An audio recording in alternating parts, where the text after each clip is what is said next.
his father is going to surprise him, and I think that's really sweet. It's really nice, you know. So we're putting some goodies in it. I just wanted to give you kind of a little insight to what we can do. So I mean, you know, we've got a couple of Kyosho Le Mans motors, 480s, which were big bucks back in the day, and this is the after side, right? You know, cleaned everything up like before. And I mean, I'm not spending a year on this thing, okay? But like, it's all dusty and crappy. And you know what's funny is a lot of people get their old vintage rides and, you know, they're like, oh, I gotta clean this thing up, and it sucks. I mean, look at this. This is a... Look. I'm actually watching it through the camera, not actually watching what I'm doing. Okay, and look, most of the crap out of there is gone. I know it's just dust, but look, it already looks that much better, right? So, you know, when I get these in, I'll spend a little bit of time cleaning them up, and we took out all this rat's nest of stuff. We put this this is an Outcry ESC. It's not my absolute favorite ESC for this, but it is my absolute favorite ESC because it's freaking powerful. It's got 300 amps of forward current, and it can run 4-cell LiPo. I know a lot of you out there going, what the hell is this guy going to do with this thing? Well, I don't know, but guess what? He can do it, which is cool. We got a little Metal Gear Venom servo in there, too, out of an older Metal Militia truck, which are really popular. I always like to put some tape on the wires here, and this isn't all wrapped up. That'll just help protect it against abrasion, because if you guys remember, this is a 4-wheel steer truck with a single servo. Isn't that cool? So I'm going to turn it on. Oh, I guess I have to have a battery connected first. Hi, Chris's house first day. Okay, let's plug in the battery. Oh, and his dad is going all out and getting the DX4C for it, which is totally friggin' sick.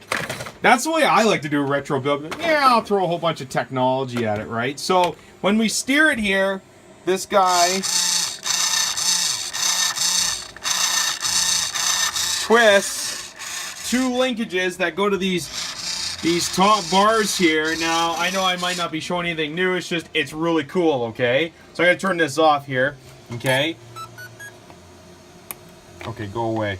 I forgot I have to actually unplug the battery to the speed control too, which isn't a big thing. The other cool thing with this speed control that you guys may not know is it comes with a friggin' turbo back in there. I think it's a 6 amp.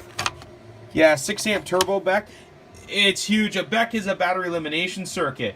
And that's why we needed these. So these back in the day, we had to have a separate battery to power all the electronics. Like you had your main battery, your big guy, which back in the day would be a 2,000 milliamp hour if you were like high end. And then you would also have to have one of these crappy packs that would power all the electronics. Electric kind of sucked back in the day, but at the same time it was a lot of fun. So now you have a battery elimination circuit. When you plug in this guy, it actually feeds power to the receiver, which powers all the electronics.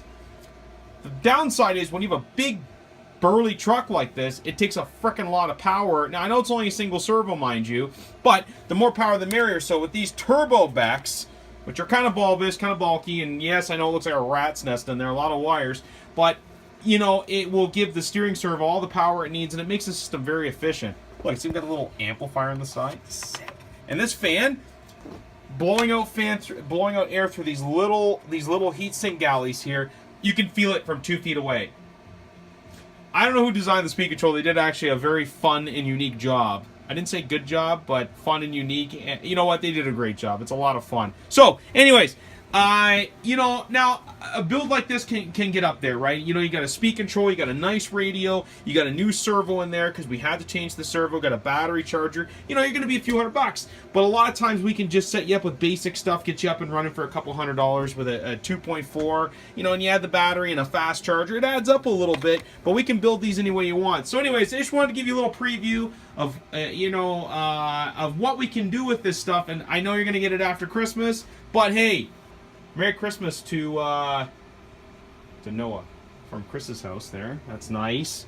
And to Terry's father. Good man. So anyways, have fun. Enjoy. If you need our opinion on something old school, bring it in. We'll help you out. Tony and I love this stuff. And we'll always try to help you out. You guys have a very Merry Christmas and a Happy Holidays.